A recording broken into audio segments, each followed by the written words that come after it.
Hello and welcome back to the Jet Press podcast. My name is Justin Fried, as always.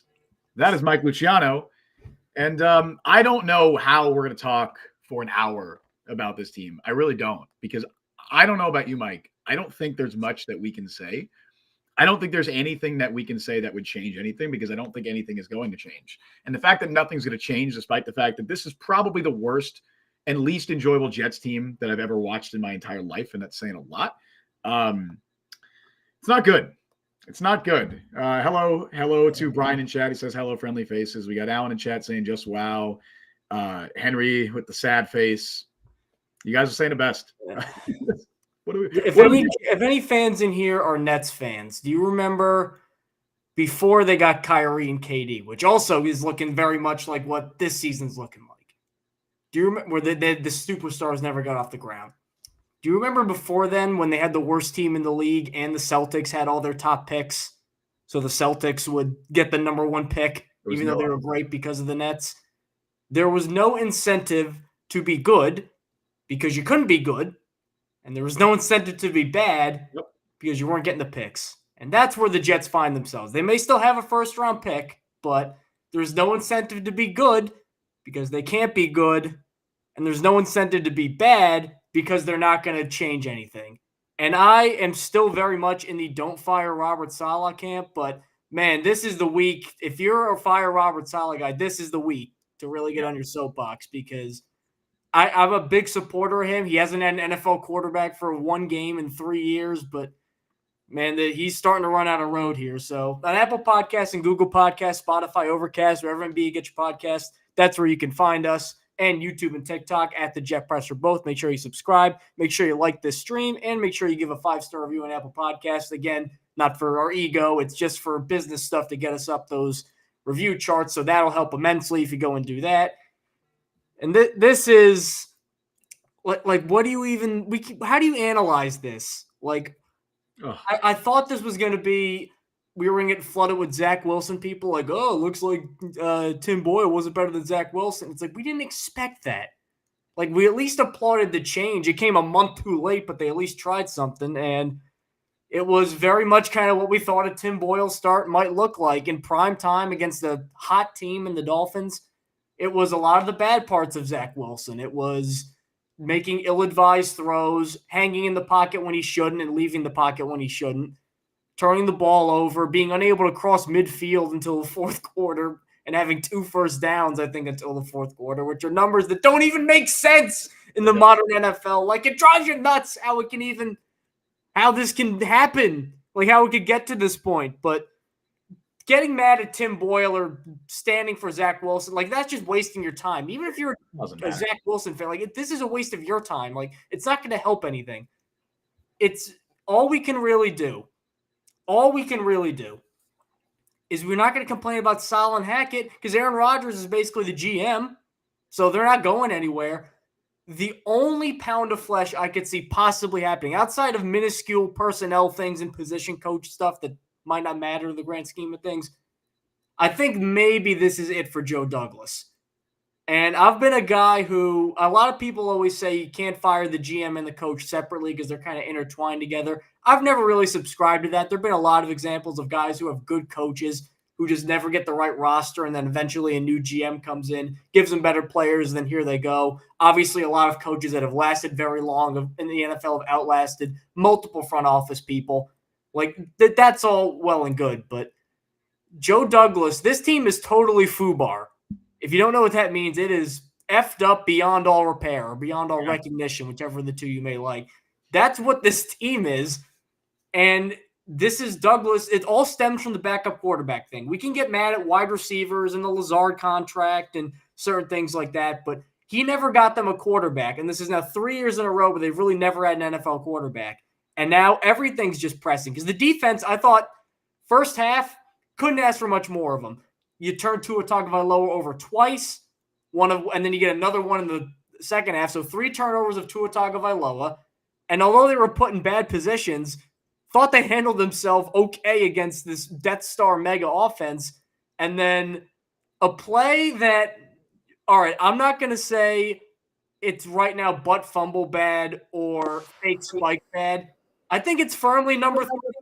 The Hail Mary, as Justin's dad and many others have called it, that was just the tipping point. And then from there, everything cascaded. Blown assignments, penalties, C.J. Mosley committing a penalty. Like, he's the veteran leader of this team.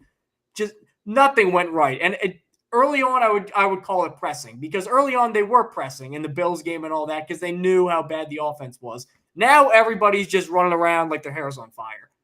And if you want to call that an indictment of coaching, sure, but also partially, half jokingly, half seriously, the fact he kept it together this long and one of his defensive players hasn't murdered Nathaniel Hackett, I think is an amazing job of coaching.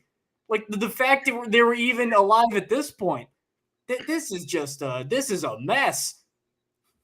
It's all bad. I want to talk about the Douglas stuff in a sec. First, we'll just get to some comments. Steven here watching from the UK. Shout out to you, because it is almost 11:30, I think, where you are right now. So shout out to you for, one, watching that. I don't know why you put yourself through that, but two, hanging with us here, because go to bed, man. Like, you don't need more Jets content. Look, we love that they're supporting the show and you watch the Jets. Think of the things that we all could have done in the past 3 hours that would have helped somebody else or ourselves better than watching this. Yep. I don't even want to call it a train wreck. Like, what's beyond a train wreck? It's like a plane crash. I guess a plane crash would be more fitting. Jets, funny. But, I mean, seriously. That was good. Like, what else do you call this thing? Like, let's keep turning the bullhorn over to the really frustrated fans over here. John Lynn. Yep. Exhausted, only way for change is not paying for tickets and merch. I mean, maybe, but again, Aaron Rodgers is the GM. It won't change anything. Brian Sternbeck, I'm a fire Joe Douglas guy, converted about 2 hours ago. I mean, the year 5 now, he's 24-53 as a GM.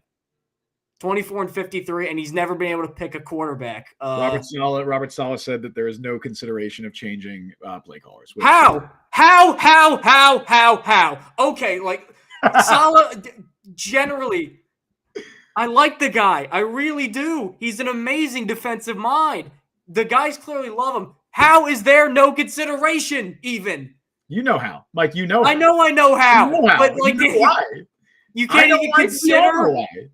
We all know why. My post-game take for this game, the article that I wrote post-game, was the New York Jets are broken and nothing is changing, because that's the reality. I'm pretty sure I said that last week on the show too, that I'm like, I want to have some sort of optimism, but nothing can change because they don't have the players and they don't have the coaches, and they're not going to be able to change the players midseason. And they've already said they're not changing the coaches.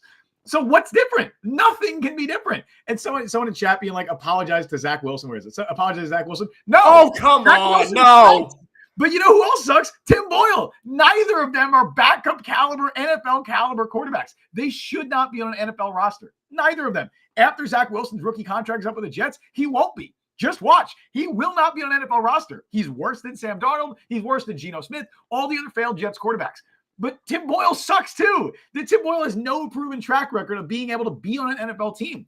Trevor Siemian at least maybe could be an NFL caliber backup, but he doesn't fix anything, because guess what? Everything sucks. Everything is broken. The Jets have used 14 different offensive linemen this season, 12 different starters. Carter Warren is not an NFL caliber offensive lineman right now. Xavier Newman is. I don't think Max Mitchell is anymore either. He sucks, bro. And it's everyone. When you have all those guys sucking, everyone else is bad next to them. Joe Tippmann has been really bad the last few weeks. Laken Tomlinson's been rough. Everyone is bad. All the bad energy feeds off of each other. They started 2 undrafted rookies at wide receiver this week, and it wasn't because of injury. Everyone's healthy. It was a decision that they made because they thought those were the better options. And to be fair, they might not be wrong. And that's how bad it is. Everything is broken. Zach Wilson's bad. No one on this show ever claimed that Zach Wilson was the only problem, nor did I expect Tim Boyle to fix anything. It just came to a point where, well, you have to try something different. And they're clearly not going to fire Nathaniel Hackett. Believe me, if firing Nathaniel Hackett or demoting him from play caller duties was on the table, if that was a possibility, that would be the only thing we're talking about. But I mean, I don't know why even talk about it, because it's not going to happen. Everyone in this chat, every single person watching this right now knows that Nathaniel Hackett is a bad offensive coordinator and a bad play caller. But it's not going to matter because the Jets aren't changing that. They're not going to change it. And so we're going to sit here for the next 6 games and watch the exact same game we just watched now. And look, let's talk about the Douglas and Robert Saleh stuff, because I've been a staunch supporter of Robert Saleh and Joe Douglas, specifically Saleh. I don't think this is Robert Saleh's fault. You can get on him for maybe the players losing their cool in certain situations. I don't think this is his fault. Firing Hackett is not a decision he can make. The dude's making the decisions he can make. He benched Alan Lazard today. He's made a lot of personnel decisions. Sure, you could argue they might have come sooner, but he made them. He eventually made them. It's not his fault that there is not a single NFL caliber quarterback on this roster. It's not his fault that the offensive line is down to 3rd and 4th stringers everywhere and that the wide receiver room stinks. That's not his fault. Joe Douglas, yeah, you could absolutely blame him. And while I still think there is a world where he could be a very good general manager, I'm at the point now, because I realize how this season's going for the next 6 games. If they clean house at the end of the year, I'm not going to shed a tear. Like, I'm still not going to come up here and say I think the Jets should fire Robert Saleh and Joe Douglas, but I'm not losing any sleep if they do. I'm really not. And if they just might promote Hackett if they do that, knowing Rodgers. Well, no, not mid-season, please. No. Nathaniel Hackett, Mike, I can't do Nathaniel Hackett as Jets head coach. I can't do that. That would be I'm not kidding. That legitimately is a fear I have, that they would fire Saleh and Rodgers would say make Hackett the head coach. I don't think if they fire Saleh, I don't even know what that means for Rodgers. I don't know what it means for anything. Like, I don't know what the future of the Jets organization is, but I can tell you that the next 6 weeks are going to be the exact same thing that we've watched the last, 10 weeks, pretty much the entire season. It's the same. They do not have an NFL caliber offense. This is what happened. It's a perfect storm of ineptitude, Mike. It's a perfect storm. You have a quarterback who you brought in to hopefully mask all the issues on your offense, goes down 4 plays into the season. You do not have a capable backup option behind him. And then every other flaw on your roster is exposed because of that.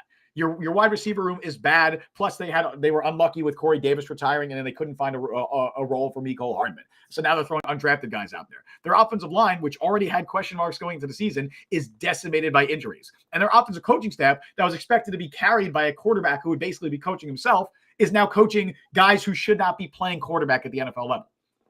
And so no one should be surprised that this is the result that we get from the Jets offense. This is what it is. And again, the unfortunate part about all of this is nothing's changing, because they're running out of players to bench, Mike. Who do you blame now? Like, what are they going to do? Bench Max Mitchell. Cool. We're going to play Dennis fucking Kelly at right tackle. Austin DeCulis. I don't know. How do you pronounce his name? The guy that claimed off from the waivers from the Texans? I don't know. Austin from LSU is how I'm calling him. Yeah. Does it matter? Like, there's no more benching. Like, this is your roster. This is the team they signed up for. Obviously, the injuries are unfortunate. They had time to make changes at the deadline.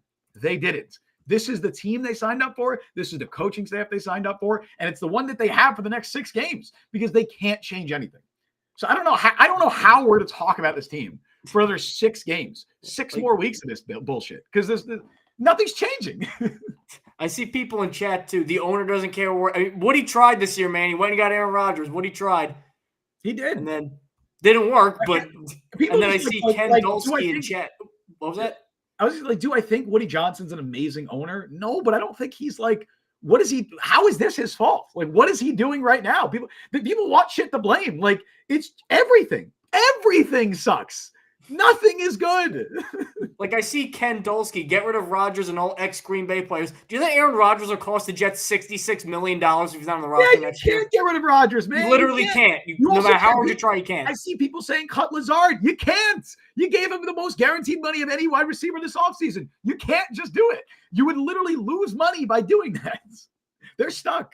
Stephen Farrell too. But back again, even Rodgers must be looking at this and realize it's garbage. Surely, like, I'm sure he knows it's garbage, but he probably is so high on himself where he's like, "Oh, yes, I can fix it," 100%. And he could probably fix some of it, but not all of it. That is exactly what I think his mindset is right now. I don't think he looks at this as, man, everything sucks, including the quarterback. I think he looks at this as, man, if I was out there right now, we'd be good. Which is not true. They probably would be. They'd probably be in the playoffs right now. I disagree. I at this point I disagree. Behind this 2 extra wins, so that'd be 6.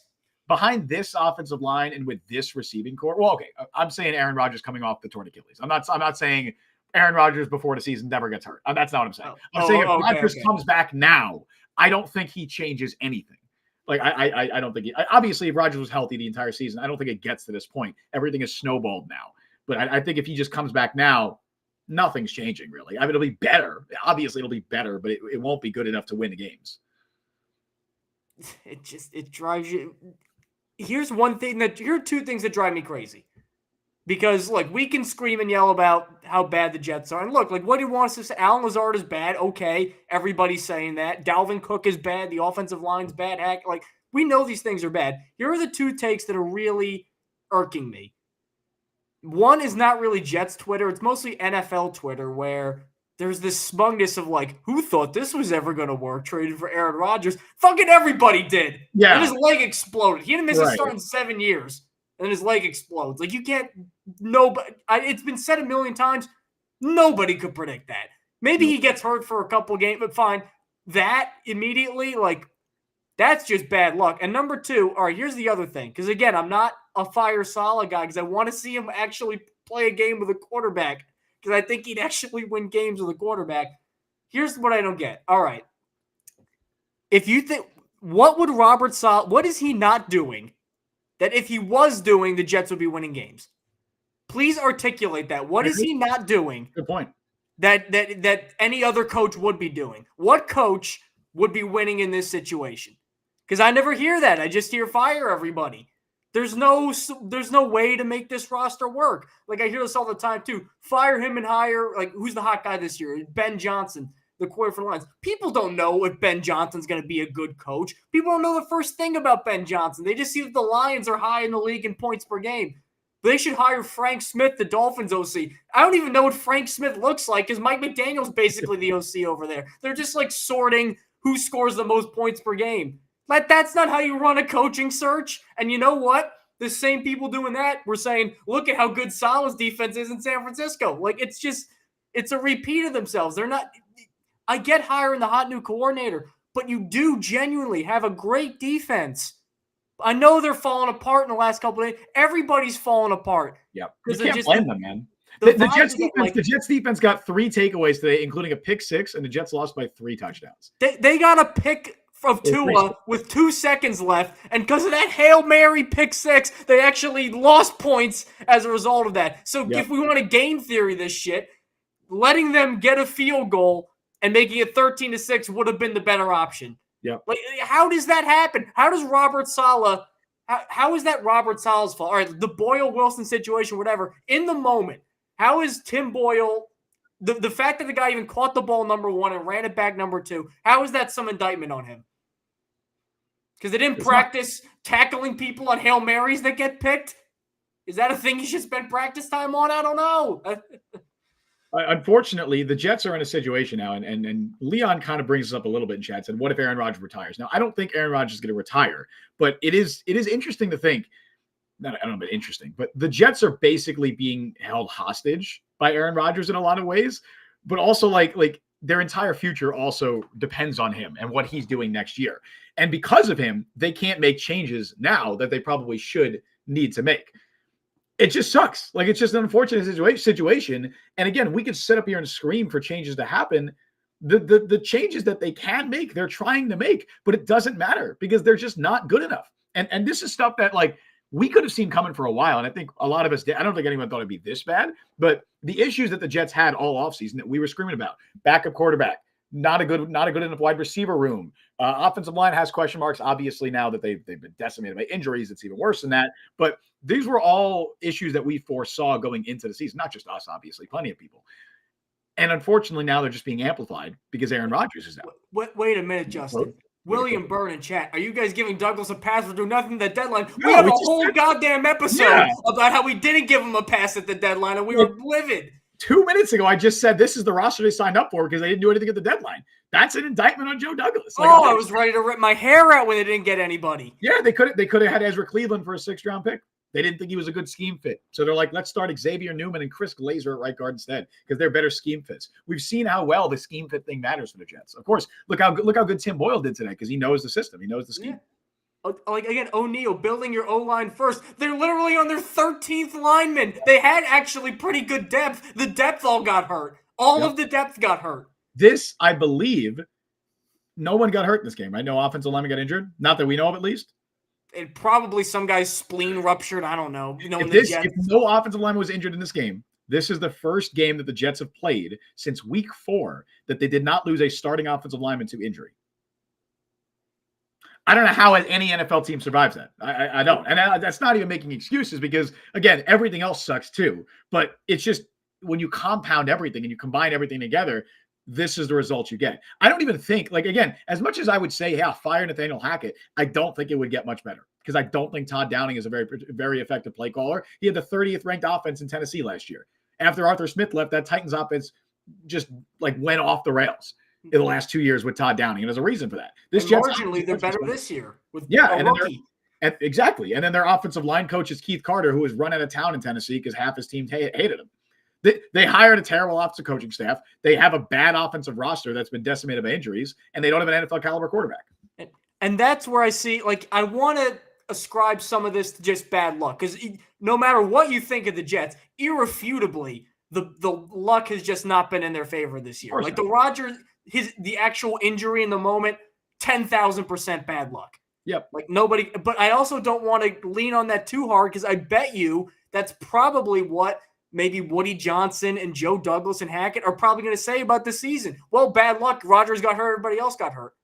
And there's truth in that. Yep. That ruined everything. But I also don't want that to be used as a scapegoat as a distraction to have all these other coaches escape blame. I feel like that's what they're going to do. And it's going to drive me nuts. Like another thing, Vito in chat comes with another one. It's Salah's fault for not hitting free agency when they lost Rodgers. How is that Salah? That's Joe Douglas. You don't know. That's literally, if Joe Douglas can't do that, he shouldn't be a GM because that's what you're supposed to do. And yeah, you said you can't say Carson Wentz could do better. No, we did say he could do better. We both agreed that Carson Wentz could do better. That's not Robert Saleh's decision. Robert Saleh is not the one saying let's sign Carson Wentz. That's on Joe Douglas. That's on the offensive coaching staff, if anything, too. That's evaluating if they think Wentz would be a fit in this offense, which I don't give a fuck anymore. Who's a fit in this offense?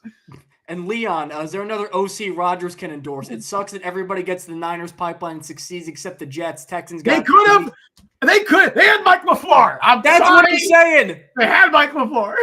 The Texans are the exact same situation as the Jets. They hired a tremendous defensive coordinator from the Niners, and he brought the passing game coordinator over to be the offensive coordinator. The difference is the Jets got Zach Wilson, the Texans got CJ Stroud. And you know why? I don't see how that makes DeMeco Ryans better. Because also, apparently, according to some rumors, they didn't even freaking want CJ Stroud. They wanted Bryce Young. So they just fell into his lap. Rich Cimini dropped this interesting nugget this past week and it flew under the radar, it's kind of something we knew for a while, but was not like outwardly said. He said that the reason that Mike LaFleur was fired basically was because Zach Wilson didn't like him. That's why they fired Mike LaFleur, because he did not. Oh, no, not Zach. Zach Wilson's feelings. Yes. I've hurt this team for not Zach Wilson, the player. You know, Zach Wilson, his feelings. Oh, my gosh. This isn't to say that Mike LaFleur was a perfect offensive coordinator by any means. We had numerous gripes with him. However, it is very telling and very notable that every single quarterback that stepped into that system that was not named Zach Wilson played well and did good things. And it's not like Mike Wilson or Mike White and Josh Johnson are world beaters. Joe Flacco in 2022 was not a good quarterback. He still did better in the same offensive system, significantly better in the same offensive system than Zach Wilson did. But they fired Mike LaFleur. They brought in Nathaniel Hackett. And then they brought in Aaron Rodgers. And this was what they signed up for. Obviously, they didn't sign up for Aaron Rodgers getting hurt. But, man, they had one. Like, they had one of those Shanahan disciples. And I'm not sure that Mike LaFleur is going to be great. I don't know if he's going to be a great offensive coordinator, but I sure as hell know he's got a better shot at being even decent than Nathaniel Hackett. I know he's not calling plays with the Rams right now, but the Rams at least look like an offense. They do. And from what I've actually seen and heard about the Rams, like Mike LaFleur is very involved. It's not like a Hackett thing where it's mostly LaFleur's thing, or it's mostly Matt LaFleur's thing. Mike LaFleur actually, from what I've seen, is a little more hands-on than most Sean McVay OCs can be. He's doing okay. Imagine if Aaron Rodgers in the Mike LaFleur offense that had Mike White balling. Yeah. I mean, my goodness. And now here we are with Hackett. And it doesn't matter, man, because nothing. And even if they fire him, what are they going to do? They're going to hire Luke Getsy? You're going to hire another guy Rodgers likes. Yep. They're stuck. Look, Packers fans were kind of right.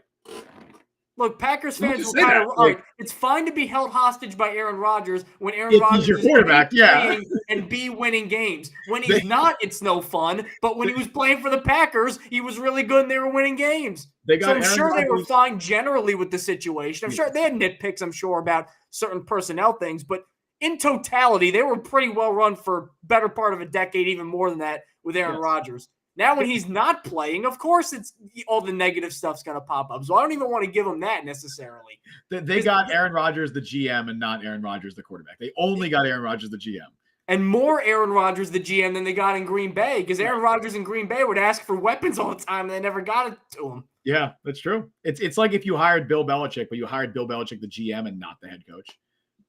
I mean, Ryan even Sternbeck, imagine LaFleur getting a head coach job in the offseason, hiring Saleh to be his DC. I can imagine if that happens, that Saleh's going to go to Green Bay and be Matt LaFleur's DC. oh yeah, it's his best man. Yeah, it's his best man. Why would he not? Yeah, and they probably crush it because he's a good defensive mind. Paul's a great defensive mind. He's going to be coaching this league for a long time because he's a great defensive mind. Exactly. Whether Like people try to make it seem like he's some doofus. Again, what is Jets fan, brilliant Jets fans out there? What is he not doing? Tell me what he is not doing. He's not throwing the ball deep enough. They threw a pick six on a Hail Mary, or they can't do it because the line sucks. Like there's no path to success with this offense. There's a path to success with this defense, and most of the time they executed 3 turnovers of Tua Tagovailoa. And 2 of them looked really bad because they make quarterbacks make really bad decisions. Like the one to Eccles, you just threw the ball right to him. Yep. And yet here we are. They lost points on a Tua pick. And you could still, I don't even want to say the word nitpick, but you could still poke flaws in this Jets defense. I still don't think their safeties are very good. They're overly aggressive, and that leads to a lot of unnecessary penalties that they shouldn't be taking. There are definitely flaws with this defense, 100%. They're still not great at stopping the run, despite the fact that their linebackers are as great as because their defensive linemen just get so far up the field, they get caught out of position sometimes. Like, we could talk about that stuff, but does that really matter? Not really. Like if the Jets even had and we're saying this every single week, but if the Jets even had a halfway competent offense, it wouldn't matter. Like they'd actually still be winning games. They'd be competitive in games. So yeah, there's flaws with the defense. And yeah, you could get mad at Saleh for maybe saying that the defense plays too aggressive and they take too many unnecessary penalties, but it's not Robert Saleh's fault that Carter Warren's out there getting false starts every other play. That's not Robert Saleh's aggressive because if they don't get multiple turnovers to get them in good positions, they literally can't score any points. Yeah. They have, I believe, 10 touchdowns this year on offense. The defense is 3. Deron Bland for the Cowboys, one guy is 5. Jets whole offense is 10. I'll address this as a comment here from Steven. People say this about Saleh, and I think to some degree it's true. One of Saleh's biggest flaws is lack of discipline. Penalties kill us every week. It depends on the penalty. When an offensive lineman gets a false start, that is not on Robert Saleh. That has absolutely nothing to do with Robert Saleh. When Joe Tippmann is holding on a play, that's not negating a free play. That's not Robert Saleh. None of those penalties are on Saleh. The ones that you could say are on Saleh are the unnecessary roughness, the face masks, the roughing the passers, anything when it comes to the defense just playing too hard. But also, that's partially what makes them so great. The defense wouldn't be as good as they are if they didn't play that way. I think that's just one of the drawbacks of the way that Robert Saleh calls his defense and the game plan that he likes to employ and the defensive, just his defense, like his defensive system. That's one of the drawbacks of it. So I think some of it's true, but also like I hate people saying like, oh, there's a false start. Oh, Robert Saleh, undisciplined team. No, you just have a guy playing left tackle who shouldn't be playing left tackle. You have a guy in right guard who shouldn't be in the NFL. You have a guy at right tackle who probably shouldn't be in the NFL. That's not on Robert Saleh. Like, and those false pre-snap penalties, if anything, that's on Hackett. If anything, that's on Keith Carter. Like, that's not on Robert Saleh. The defensive ones where it's just them playing too hard, sure. But I don't want to hear it with the offensive stuff. That's not on Saleh. Well, I can defend. I'm not going to defend the act of committing the penalties, but I'll at least give him some reprieve for a couple of different things. Number one, that's literally his whole style is fast, crazy, aggressive. So, yes, like, you got to lean into that. And he's had success this year leaning into that. The reason the Jets aren't a winless team right now is because of the Jets' really aggressive defense. So I'll give him that. And then number two, like the other thing is they have to be aggressive. They have to be aggressive. Yep. Because if they don't get turnovers, they don't win. They don't. And again, here's the third thing. That actually, like people always say, oh, there's a lack of emotion. Everybody's going nuts. Like, I get that. You want to be a little more buttoned up in a perfect world. And Salah might be like, not everybody's kind of listening to him in some respect. Now, I'm sure they play hard for him. It seems like they still really play hard. Absolutely do. The defense does, But at least. the thing you're asking, like, imagine if you're, number one, a giant adrenaline, aggroed up football player who makes millions of dollars and this is their livelihood. And then it's getting stripped away from you because a lot of inane bullshit that mostly is not in your control. It's the offense. It's being put in positions to fail because of the poor roster around them. Like, it's CJ Mosley in general. Like, he had that really bad, like, he got into a fight and there was the roughing call. They gave him a first down. Really quick, Michael Clemens has to go. I'm gonna just throw that out there. But anyway, you keep going. Yeah, he's falling off. I'm ready for him to be gone off this team. He offers no value and he gets in fights every week. Now you need him for like backup. Like, you could employ him as like a security guard. Just to like, it's fine. He could be a security guard. He could be a bouncer or something. He's still scary. Yeah, I mean, look, I'm saying this right now. If he was in front of my face, I'd be scared for my life. Yes, sir, Mr. Clemens. Yes, and I'm sure. I mean, I don't know if maybe he's a nice guy. I have no idea. He's a funny guy. I'll tell you that. But he's been really bad this season. Like, on the field, he's offered nothing, and all the fights and everything. I think it's just a really bad look. And but getting back to the earlier, right, go on. Yes, the early point about the emotion is like. So you're this crazy CJ Mosley. He's flying everywhere. He's emotional. He's a vocal leader and all that. So what you're saying is to watch this offense for like the 5th game in a row do nothing while you're generally playing well. Maybe the Buffalo game, I think, was the only game where the defense collectively did not play well because they were on the field every freaking play in this game. You're asking him to look at all that and watch all of those playoff bonuses and everything, all that notoriety that comes to being in the playoffs slip away in front of you for stuff that is mostly not your fault and be like, well, okay, next play then. Like, no, that's impossible. That's impossible to do. Yeah. Like, look at how frustrated we are as members of the media and writers and fans, and you guys are as fans. Look at how frustrated you are. Imagine if you're in that game. God, I'm surprised he hasn't ripped people's heads off. Like, if that was me on the field, I couldn't comprehend how the fact Salah's keeping this team, the fact that a Geno Smith situation hasn't happened yet is a minor miracle. Or someone hasn't knocked out Zach Wilson or Tim Boyle or whoever. Yeah, exactly. And they get to a few more comments in chat. Is the team utilizing Brees enough? Yeah, I mean, he had 7 of their 8 carries. He led the team in receptions. What else are you gonna do? Brees and Garrett Wilson both had 7 catches today. Brees had 7 of the 8 carries that they gave to ball carriers. That's running backs. Yeah, I'd say so. Ramon in chat said the Zach Wilson narrative only took 2 quarters to die. No, it didn't. What Zach Wilson narrative? What do you, Ramon? Okay, Ramon. Question, Ramon. What narrative? Serious question. I would love a response. If Zach Wilson is playing today, do the Jets win? I think what Ramon is saying is that the narrative that Zach Wilson was the only one at fault, which I don't know what show you've been watching because it couldn't be this one. Because we never claimed that. No, in fact, we didn't claim he to say the only 90% problem. of people have not claimed that. That's a narrative that a lot of people have just made up. That's not really been the majority take. The majority take has just been Zach Wilson is playing very bad. This offense is very bad. Maybe we just make a change at quarterback because that's really the only big change we can make because they're clearly not going to change play callers, even though they should. And then Tim Boyle, give him a shot, give Trevor. I mean, if it was up to us, Trevor Siemian would be starting. And they asked Robert Saleh about that, if Siemian would start next week. And he said, I'm not there yet. So it seems like we're probably going to get another week of Tim Boyle at quarterback. Pick up the Falcons defense if you can in fantasy. I already did. I started the Dolphins defense this week. It was a great decision. There's nothing else. And Brian in chat saying something I'll fault Saleh for not giving Tony Adams any preseason snaps. Does not look like a starting caliber safety. Yeah. You could. I was confusing at the time why they weren't giving him any preseason snaps. I mean, he started 1 game in his entire career, I believe, last season. He was an undrafted rookie last year.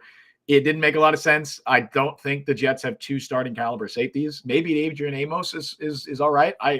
When he's been out there, I thought he's been all right. I think he's held his own. I normally, if it mattered, I'd say start him over Tony Adams, but I'd rather just play the young guy at this point because what do you got to lose? The season's already over anyway. But yeah, I don't know if Tony Adams and Jordan Whitehead should be your safety duo going into next year. Whitehead is a free agent. So I don't even know if he's going to be back next season. And if Tony Adams is your only safety, you're probably going to add someone else. But I don't want to spend a single draft pick on a defensive player. I'll just say that. Do not spend a single draft pick on a defensive player. But also, like, if you're still in the chat on YouTube and Facebook, wherever it is, like, throw it in, because a lot of people I've seen a lot more coaches must go, fire Saleh, blah, blah, blah. Like, who is coming in and fixing this immediately? Who do you hire? Like, who? Nathaniel Hackett. You got to hire someone Rodgers likes. Yeah. What do you hire Ben Johnson? Rodgers is older than Ben Johnson and doesn't know him. Yeah. Like, I as much as I think he's going to be a pretty good head coach, like, that's not a feasible option.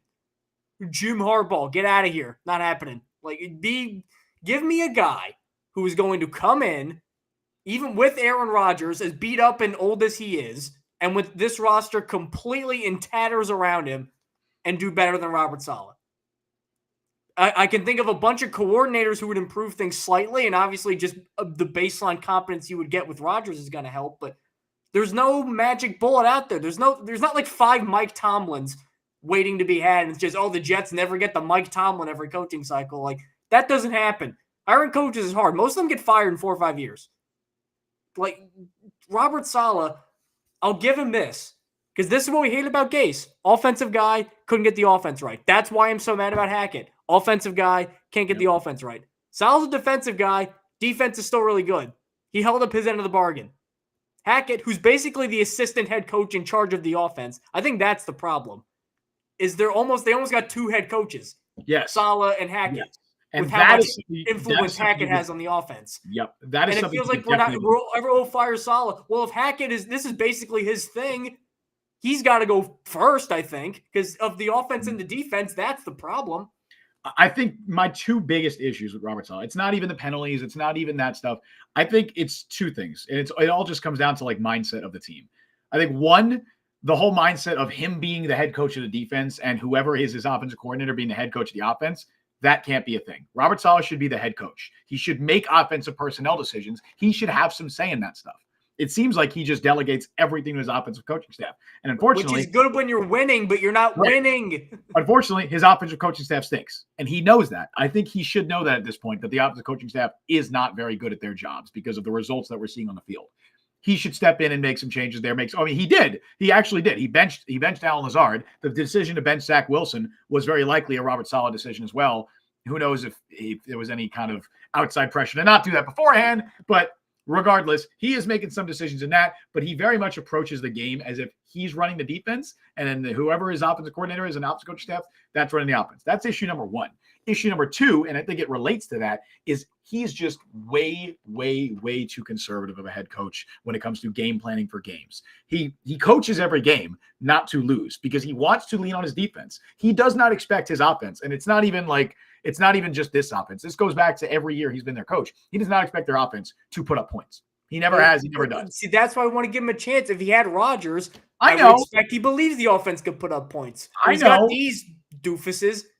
Changes your whole mindset. Maybe it would be different, but I think the overall mindset of the organization is way too conservative and way too complacent. They do not know how to play offensive football or just to play football in the modern NFL. They play not to lose. They play scared. And I think that's a Robert Saleh decision. I think that ultimately falls on Saleh. Now, I don't think that necessarily means you should fire the guy. He is a first-time head coach learning on the job. And like you said, Mike, he's had horrific offenses. So he's almost like it's almost just been trained into him to not trust his offense. But maybe if you gave Aaron Rodgers, it'd be different. I don't know. But I think that's something you could absolutely blame on him. Edward in chat says, you do realize there were injuries, don't you? Hey, Edward. Yes. Yes, we do. We do realize that. In fact, hope you're a first-time listener because we could have retitled the last 7 episodes, The Jets are injured and have bad luck. Look, maybe Edward missed the first 35 minutes of the show. But if you did, Edward, yes. We do realize there are injuries. In fact, it's been discussed at length. In fact, we're talking about Aaron Rodgers right now. So obviously, we're aware that Aaron Rodgers is not playing quarterback for the New York Jets right now. So yes, there are a lot of injuries. They're historically injured in the offensive line. They lost their starting quarterback 4 plays in the season. That's awful. But everything else still sucks around them. Their receiving core is not good. It's fully healthy, and still they're starting 2 undrafted players at wide receiver. That's not injuries. They don't have a single backup caliber quarterback on their roster right now. That's not injuries. They could have done that in the offseason. They don't have a good offensive coaching staff. I mean, that's they don't have an NFL caliber offensive coaching staff. Saying they're not good is an understatement. That's not injuries. So yeah, there are injuries, Edward, but there are many other things wrong with this team and this offense, and blaming it all on injuries is just using it as an excuse. That's an excuse at that point. And then the man with the most Dutch name ever, Mike van Engelhoven, Ooh, nice. says I like that. that's a Dutch name. They're Like tanking on purpose with Boyle starting. no, they're not. They're not They're tanking. not. They're I not tanking. They're playing hard. I This team is still playing hard for Robert Saleh. I really give them immeasurable credit because lesser men would not play hard for Robert Saleh, but they are. like the way I know they're not tanking is because they are incapable of actually winning, or at least putting up offense, any kind of competent offense. They're not capable of that at all. Because I know that because for weeks, Mike, weeks on this show, we said, oh, they should change these things with personnel. We were laying out all these things they should do, different game plans they should run with Hackett, bench Uzama, play Ruckert more. Well, they did most of those things with the exception of changing anything the offensive play caller because they just are not going to do that. And it's not because they're tanking. We know why they're not doing that. But they did all the other things. And it hasn't changed anything because they don't have the players. They don't have the personnel. They just don't. They don't have the personnel. They don't have the coaching staff, and none of that's changing. So we're going to sit for 6 more games and watch this. And in 6 more games, any of you guys in this chat might come back and watch, and we're going to say the same shit. We're going to say the same thing over and over again. And then on Wednesday, we're going to be back previewing the Falcons game. And what are we going to say, Mike? What are we going to say? The same thing. Is it weird that I'm almost more mad at the benchings now? Because I'm not mad. I'm apathetic. I have no feeling. Here's my thought. Like if they came in 1 week and did wholesale changes, we're changing our philosophy. We may even switch a play caller. You, and you to the bench. You, and you, you're in. Like if they did that, I'm like, all right, wow, they're not taking any crap. I like this. Yeah. Now it just feels like they're just randomly benching people. Like, because they don't know what is working and what isn't working, which is the most concerning part. Like, they don't know why they're failing. Also, a lot of people know why they're failing. It doesn't seem like they do. So they're like, oh, maybe if we play Jason Brownlee over Allen Lazard, it'll jumpstart something. And no, you know what? Brownlee was better than Lazard. I'll say it. Brownlee was better than Lazard today. He didn't drop a pass, to my knowledge. I don't. That's not a high bar to clear. Well, he was better. He was better. But it didn't matter. I just thought, no, of course it doesn't matter. I just thought of something else that doesn't matter that also just made me mad because I thought of it. Mike, did you see Izzy Abanikanda get a single offensive snap today? Because I didn't.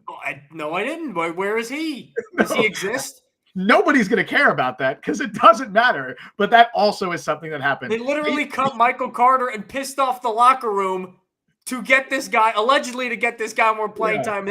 Like, we hear coach speak. I'm fine with coach speak. They just are straight up lying. These are straight up lies. And this is where it starts. This is why I get why people are upset, because then it makes you as a fan feel like you're being condescended to and talk to like you're stupid. Like, we're not stupid. We see what's going on. We get that you guys know more X's and O's football than us, and we get that you guys know actually what's going on in the locker room. Perfectly fine. But we know that this offense also is terrible, number one, and that there really is no ceiling. That's the problem. This might be the ceiling for this offense. There's a good chance this was as good as they could have played today. Think about that. You're not wrong, man. And you know what? One thing that I think could come back to bite the coaching staff and could become a real problem soon is that we've seen Robert Saleh and this coaching staff hold a lot of people accountable. We have. I don't want to hear the stuff about the lack of accountability for the players because there's a lot of guys getting benched right now. Everyone from Allen Lazard to Zach Wilson, Michael Carter, CJ Uzama. It's a lot. There's so many guys who've been held accountable. But the one person who hasn't been held accountable, or the one group, is the coaching staff. They haven't been held accountable. So if the players see all these players getting benched, and it's going to get to a point where maybe you're right, Mike. Maybe they're just throwing dart. They're just dart throwing at this point. Maybe Dalvin Cook gets benched next week. I mean, he doesn't deserve it. He does not deserve to get benched this week. If they bench him and play Izzy Abanikanda as RB2, I'm not going to be upset. But I can see some of the players being like, well, why did Dalvin get benched? He hasn't even been a problem the last few weeks. I could totally see that happening, and then the fingers will get pointed at the coaching staff because why does everyone else get to be held accountable except Nathaniel Hackett? We know why. You and I know why, and I have a feeling a lot of the players in that locker room also know why. And that is when we have a big problem on their hands. That's what I'm also afraid of is they're poisoning the well for next year. I get that everybody was all in on Rodgers early on, and he hasn't been around the team because of his Achilles, and boo-hoo, that was the worst thing. I couldn't believe it when it happened. I thought I died and went to hell when that happened. I could not believe it. Just season from hell. I get it. Well, now Aaron Rodgers hasn't really been around the team. He's been to a couple games, but he's not really around the team anymore because he's rehabbing the injury. So a lot of these guys on this team, especially those who haven't been around Rodgers previously, the non-Packer guys, all they think of Rodgers is, man, they got this old quarterback who's hurt, and now we can't fire these crappy coaches because of him. So immediately, some of them are probably going to start off on a bad foot next year. And I feel like next year, if he comes back and there's some struggles early, like Saleh, I'll give a credit. He held it together a little bit. I guess they were winning some games, but if they start out even 4-3, 3-4 next year, like I feel like these things could get really explosive. Yep. Because of how Rodgers, in effect, like we always say Zach Wilson ruined 2 years in a row. Zach Wilson ruined 1.5 years in a row. And the rest of the blame, I think, has to go to Rodgers / Hackett / however the power structure is divvied up here. And that's the unfortunate thing, because even though it won't be Robert Saleh's fault, it'll fall on Robert Saleh, because the players will look to Saleh and be like, yo, man, this is your team.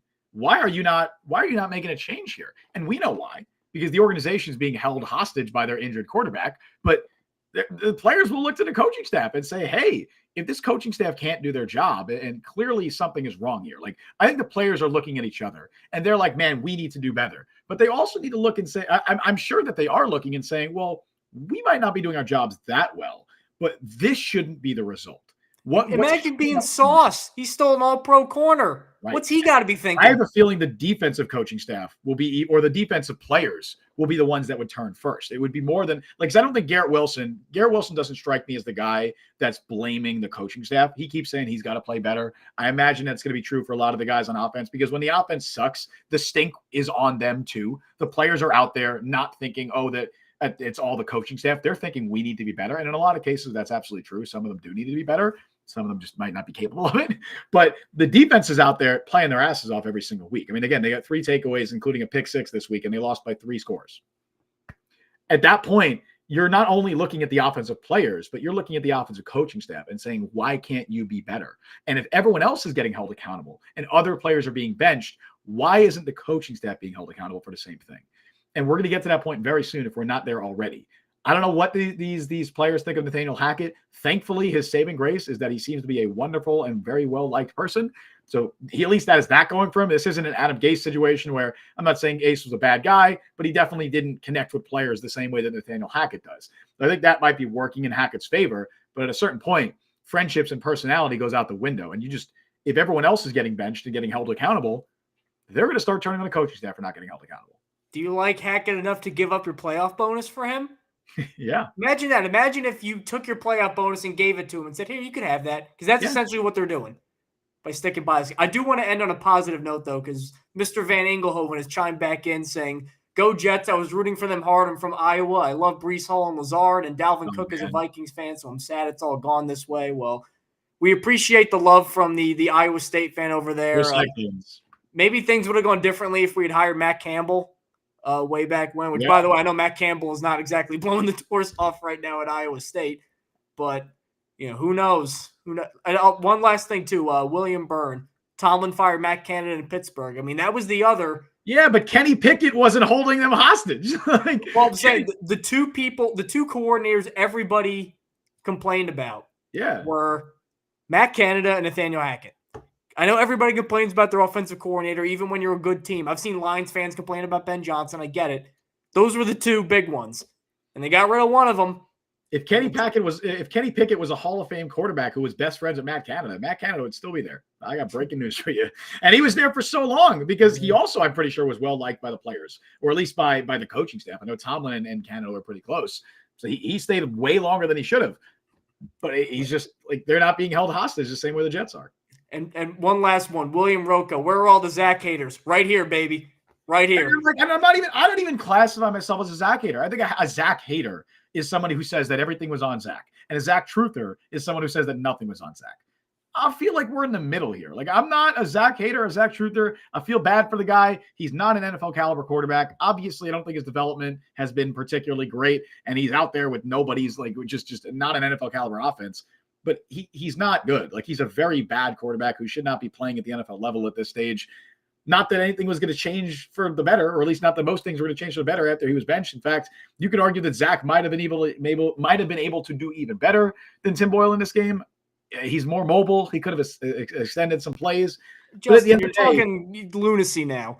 I don't think I'm talking lunacy. They're both like the fact where you're like, maybe if he escaped from a sack and made one extra play, like maybe if that happens, they pick up one extra first down. Like nothing is changing wholesale in the game. Like I'm not saying they win this game with Zach Wilson, quarterback. This is the same outcome if Zach Wilson's their quarterback. Maybe it's slightly like a little bit better than both of them if Trevor Siemian starts, but I don't think it's anything significantly better. I still think they lose the game. I don't think they have a quarterback on their roster that they can consistently win games or even semi-consistently put up a fight on offense, because it's not just the quarterback, obviously. It's everything. And now we're repeating ourselves and we're saying the same thing. I hope everyone in this chat had a great Thanksgiving. I hope you enjoyed time with your family and friends and you didn't have to think about this stupid team.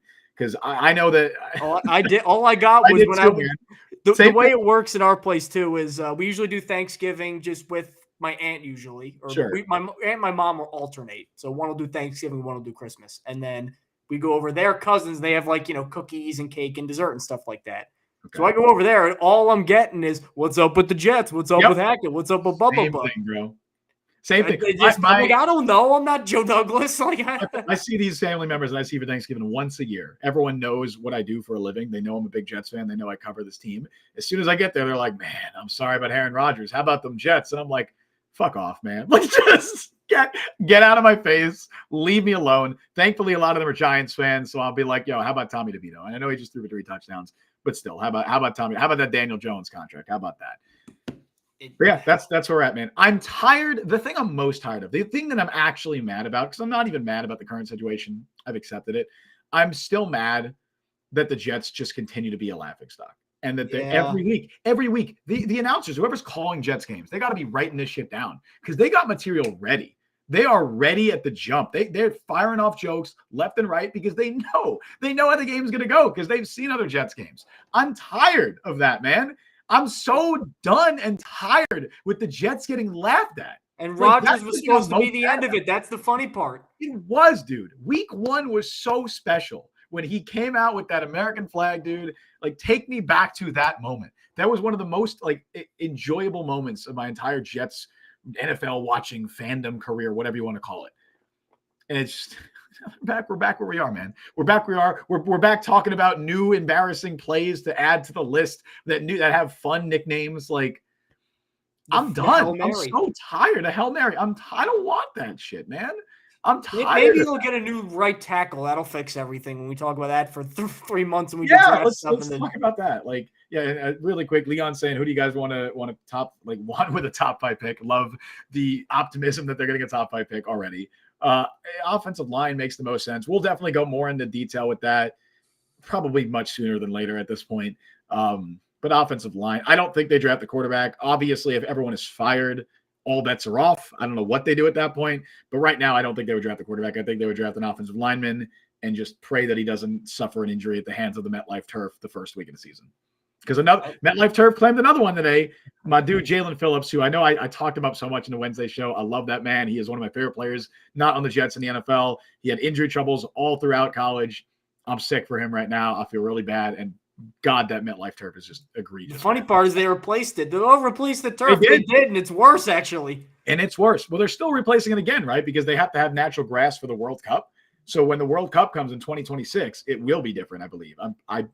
That may be fake news. I'm like 85% sure that's true, but don't quote me on that. But I'm pretty sure for the World Cup in 2026, since they're playing games at MetLife, they need to have grass. But whatever, man. I don't care. We're talking about the World Cup, so I think that's. Thank you guys for tuning in to yet another eulogy delivered by Mike Luciano and Justin Fried of the Jet Press Podcast. You can find us on Apple Podcasts, Google Podcasts, Spotify, Overcast. Wherever maybe you get your podcasts, we're on all those sites, and YouTube and TikTok. Both of them are at the Jet Press. Justin, I don't like that look. It's a really funny quote. Tyler Conklin was asked if they feel they're getting closer offensively, and he said, "What kind of question is that?" I know, right? You're setting the guy up, and that's what he said. He responded back. Is that a trick question? I feel bad for Tyler Conklin. Dumbass question is Tyler Conklin doesn't deserve this shit, man. He's a good tight end. None of us deserve this, man. Maybe he does. He did. I don't know. Everyone watching this chat, you guys don't deserve this, okay? You don't deserve this. You've been fans of this team for probably way too long. You don't deserve this, okay? Jets fans, we do not deserve this. Go enjoy the Unless rest you're of a your day. Dolphins fan in here, in which case, bite it. Yeah, dude, that honestly, the shit with them mocking Quinn Williams and doing the Quinn Williams sack dance, that actually pissed me off. Because, like, whatever, like, mock the Jets. They deserve to be mocked. What the hell did Quinn Williams ever do, man? Dude's one of the nicest guys in the league. He's balling out still. Mock Zach Wilson, mock Robert Saleh, mock Is it because, you know what I think it is? It's because last year Michael Carter did the Jalen Waddle thing. Oh, you're totally right. You know what? Yeah, now I'm less mad. Yeah, all in the game. Fair. Probably because Quinnen trucked Tyreek and they were like playing that all over like airwaves and it was everywhere. All right, fine. I get it. That's hilarious. It was hilarious. I get it. You're right. Michael Carter did unpromptedly do and now Michael Carter's not even on the team, but did unpromptedly do the Jalen Waddle. You're right. But anyway, man, if anyone here is still sticking around, and well, there are still some of you sticking around, I appreciate it, and we both appreciate you guys. Just enjoy the rest of your night. Don't think about this team. Enjoy watching actual football on Sunday, because I know that's what I'm going to do. I'm going to watch what actual football looks like, what actual touchdowns that matter look like. We appreciate you guys as always. Anyway, we'll wrap this up. Thank you all for joining us on the show today. You can follow Mike on Twitter at @ByMikeLuciano. Follow me on Twitter at Justin T. Fried. Follow JetPress at the JetPress. Download the JetPress podcast wherever you get your podcast. Check us out on YouTube and TikTok. Subscribe, hit that notification bell. You guys know what to do. We stream live every Wednesday, 3 p.m. Eastern time, and live immediately following every single Jets game. I hope everyone had a great Thanksgiving. We are thankful for you. We're not so thankful for this team, but thank you all for listening to JetPress Podcast. I've been Justin Fried. That has been Mike Luciano. We will see you guys on Wednesday. We'll see you on Wednesday, and prepare for probably another one of these when they play the Falcons on Sunday. So.